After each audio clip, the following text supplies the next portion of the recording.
Un revenant est souvent défini comme l'âme d'un mort qui se manifeste à un vivant sous une forme physique. Toutefois, selon la Bible, les morts sont dans un état de repos et ne communiquent pas avec les vivants. Néanmoins, de nombreuses histoires et témoignages soulèvent des questions sur la présence et l'influence des revenants, ce qui nous invite à une réflexion plus profonde, n'est-ce pas, sur le sujet. Les histoires que je m'apprête à vous raconter vont, sans l'ombre d'un doute, susciter votre curiosité et vous emmener à réfléchir sur la frontière entre le monde des vivants et celui des morts. Vous allez découvrir des expériences humaines variées, allant des découvertes mystérieuses aux phénomènes inexplicables et pourraient remettre en question votre perception sur le sujet. Générique.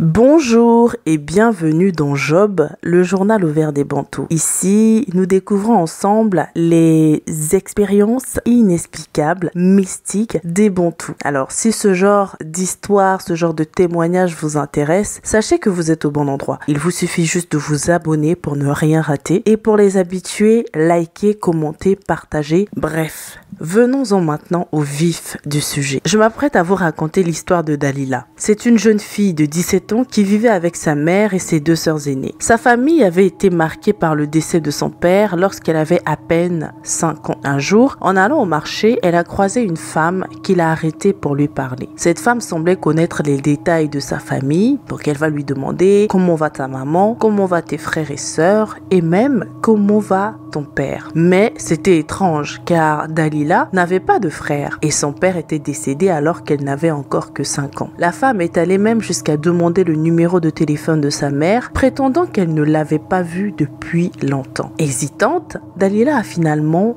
donné le numéro. À son retour à la maison, elle a raconté cette rencontre à sa mère. C'est seulement 2 jours plus tard que la mère de Dalila va recevoir un appel de cette mystérieuse femme que Dalila a rencontrée au marché. Ne la reconnaissant pas, elle a décidé de la rencontrer en personne. Les deux femmes se sont retrouvées dans un coin de la ville. Elles ont papoté, elles en ont profité pour se poser des questions. Oui, mais je suis désolée, je ne vous reconnais pas. Bah, moi non plus, je ne vous reconnais pas, mais c'est vrai que votre fille ressemble à une fille de mon village. Donc à ce moment-là, la mère est assez intriguée. Donc bon, une fille qui ressemble autant à ma fille, bref. En avançant dans la conversation, elles vont se dire des choses qui vont faire à ce que la mère de Dalila puisse inviter cette femme mystérieuse à l'accompagner chez elle. Donc, elles vont se diriger ensemble vers la maison de la mère de Dalila qui semblait visiblement bouleversée par la conversation qu'elle a eue avec cette dernière. À peine arrivée, elle a couru chercher une photo de son défunt mari, donc le père de Dalila qui était décédé il y a 12 ans, avec pour objectif de la montrer à cette femme mystérieuse qu'elle venait de rencontrer. Et là, à la vue de la photo, la mystérieuse dame du marché qu'avait rencontrée Dalila et que la mère de Dalila venait de rencontrer était visiblement choquée, à tel point qu'elle a poussé un cri d'étonnement, ce qui a intensifié l'angoisse de la mère de Dalila. Les voisins sont attirés par le bruit et vont très rapidement se diriger en fait vers les deux femmes qui étaient déjà entourées de Dalila ainsi que de ses sœurs et d'autres membres de la famille. Un événement qui a laissé un mystère qui planait sur leur vie familiale pendant un court moment. En effet, la mère de Dalila va s'absenter pendant 2 jours et c'est au retour de son voyage avec 2 de ses frères que Dalila va remarquer que sa mère avait terriblement maigri. Intriguée, elle n'aura pas le temps de se poser des questions que l'un de ses oncles, donc l'un des frères de sa mère qui l'avait accompagnée durant ce voyage, va lui expliquer une dinguerie. En effet, son oncle va lui expliquer que son père, après sa mort, avait par je ne sais quel miracle refait sa vie dans une autre ville et avait eu 3 enfants.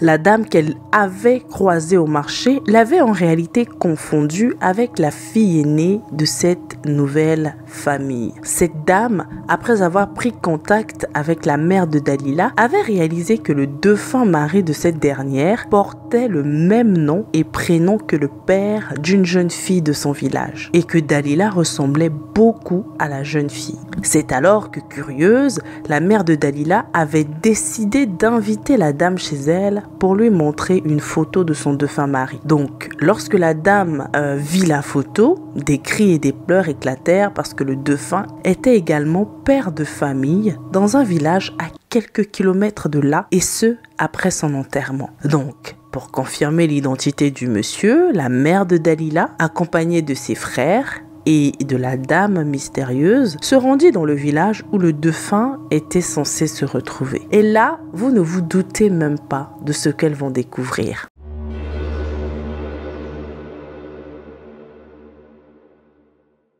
En effet, ils vont apprendre que celui-ci s'était levé tôt pour un voyage dans une ville voisine et qu'il ne reviendrait pas ce jour-là. Ne prenant jamais de photos, il était difficile de prouver son identité. Mais la seconde épouse de son père va reconnaître immédiatement la photo que la mère de Dalila avait apportée. Ils ont attendu que le monsieur revienne, mais il n'est jamais revenu. Quelque temps après, la seconde famille de son défunt père leur rendit visite. Dalila remarqua alors une ressemblance frappante entre elle et la fille aînée de cette deuxième famille que son père avait fondée après sa mort. Au début, la situation suscita de l'appréhension. Mais avec le temps, cette appréhension se transforma en joie et en amour. La jeune fille découvrit également que sa sœur, issue de cette nouvelle famille, était surdouée et avait un don de prédiction, ce qui ajouta une nouvelle dimension à leur vie familiale. Fin de l'histoire. Je ne sais pas si vous l'avez déjà remarqué, mais pour les habitués de ce genre d'histoire, lorsque les personnes se rendent compte en fait qu'elles sont en présence d'un revenant, elles n'ont plus en fait la possibilité de voir ce revenant, de confronter ce revenant. C'est comme si la nature s'arrangeait à prévenir en fait le revenant que son secret a été découvert et qu'on lui donnait la possibilité de s'éclipser et de ne pas avoir à rendre de compte. Bref, dites-moi en commentaire qu'est-ce que vous pensez de cette histoire. Après avoir exploré la première histoire, nous nous tournons maintenant vers la seconde.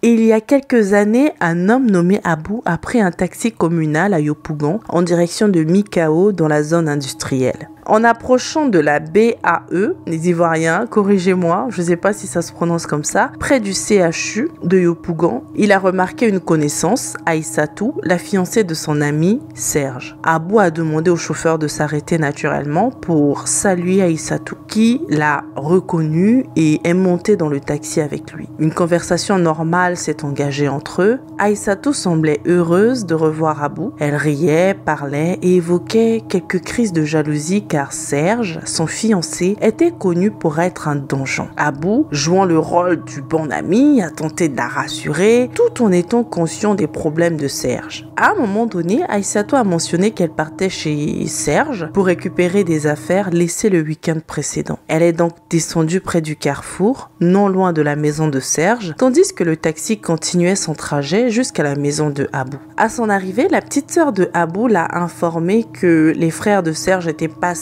plusieurs fois et qu'ils demandaient à le joindre d'urgence car Serge n'arrivait pas à le contacter. Abou a alors réalisé qu'effectivement son téléphone était déchargé. Il a donc immédiatement mis son téléphone à la charge et a appelé Serge. Et sans laisser le temps à Serge de s'expliquer, Abou va lui raconter sa rencontre avec Aïssatou. Abou appelle Serge et sans lui laisser le temps de s'expliquer, il va lui raconter sa rencontre avec Aïssatou. Après un long silence, Serge a révélé à Abou en pleurant que Aïssatou avait eu une crise la nuit précédente et qu'ils avaient été appelés par sa sœur pour aller la chercher. Malheureusement, elle était dans un état critique et était décédée le matin même à l'hôpital, là où Abou l'avait prise dans le taxi.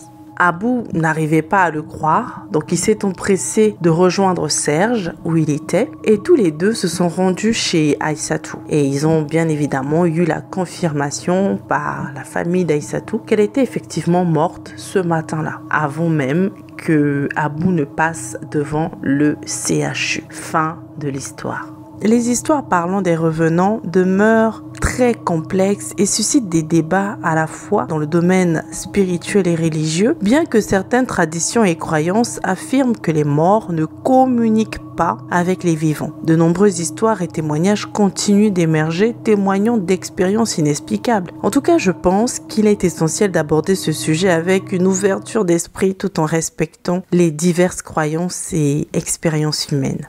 En tout cas, j'espère que ces histoires vous ont plu. C'est tout pour aujourd'hui. Je vous dis à très vite pour des histoires tout aussi étonnantes et mystiques. N'hésitez surtout pas à liker, commenter, partager. Merci à toutes les personnes qui sont arrivées jusqu'à la fin de cette vidéo. Je vous dis à très vite. Bye bye, que Dieu vous bénisse.